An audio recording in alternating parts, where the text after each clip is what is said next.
മക്കളെ റാത്തല്ല ഇത് കണ്ടില്ല നിങ്ങൾ പള്ളീൻ്റെ മുന്നിൽ നേരെ കാളണം കെട്ടിക്കണം എന്താ സംഭവിച്ചിട്ട് നോക്കിയാട്ടാ.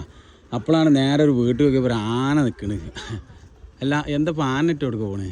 സാധാരണ കാളനിട്ട് പോക്കുണ്ടോ? ഉത്സവമാണ് ഇന്ന് രാത്രി 2 മണിക്ക് സ്റ്റാർട്ടാവും പരിപാടികൾ. അല്ല ഇവിടുന്ന് നിങ്ങൾ 1 മണിക്ക് എത്ര മണിക്ക് ഇവിടുന്ന് ഇറങ്ങണേ? ഇതേതാ നിങ്ങളെ കമ്മിറ്റി ഏതാ? നായർപടി. മൊത്തം എത്ര വരവുണ്ടാവും അവിടേക്ക്? മൊത്തത്തിൽ 18 വരവുണ്ട്. ഞങ്ങൾ വരുന്ന വരവിൽ അപ്പുറത്തൊന്നുണ്ട്, ആരോഗ്യ പഠിക്കലായിട്ടോ ഒന്നുണ്ട്. ഈ ആന ഇപ്പോൾ എവിടുന്ന് വന്നതാ സംഭവം? എവിടുന്ന്? എറണാകുളത്ത് നിന്നല്ല, തൃശ്ശൂരിൻ്റെ എറണാകുളത്ത് ബോർഡറാണല്ലോ. പിന്നെ ഇത് വലിയ ചിലവുണ്ടോ? വിമാന ചിലവുണ്ടോ? വണ്ടി പൈസ അടക്കല. ഇത് ഇതേപോലെ തന്നെ വരികയാണോ അത് ഇവിടുന്ന് സെറ്റ് ചെയ്യണോ? ടയർ സാധനങ്ങളൊക്കെ ഇവിടുന്ന് സെറ്റ് ചെയ്യല. ഇതൊരു വെറൈറ്റിയാണ് സംഭവം. ഇപ്പോൾ നമ്മളിവിടെ അടുത്തൊന്നും ആരും ഇങ്ങനെ കൂടുന്നതായിട്ട് കണ്ടിട്ട് ഇൻഡോർ കാണിച്ചില്ല. മാറ്റും, വേറെ വ്യത്യസ്തമായ വേറെ എടുക്കൂല.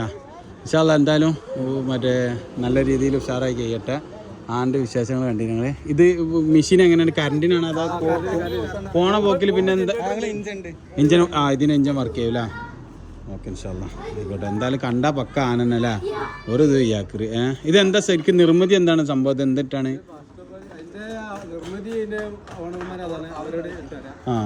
ഇതെന്താ സംഭവം? എന്താണിത്? ഫൈബറാണല്ലേ? ഫുള്ള് ഫൈബറാ? Full fibre. നിങ്ങളെവിടെ കറക്റ്റ് സ്ഥലം എവിടെ? ചാലക്കുടി. നമ്പർ പറഞ്ഞാൽ നിങ്ങളാ? എന്തായാലും സംഭവം ഉഷാറായി കേട്ടാണ്. ചിലപ്പം ചില ആൾക്കാർക്ക് നിങ്ങളെ എന്ത് ചെയ്യും? നമ്പർ പറഞ്ഞു കൊടുത്താണ്.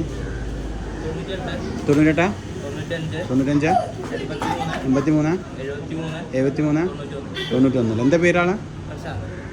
പ്രശാന്ത്.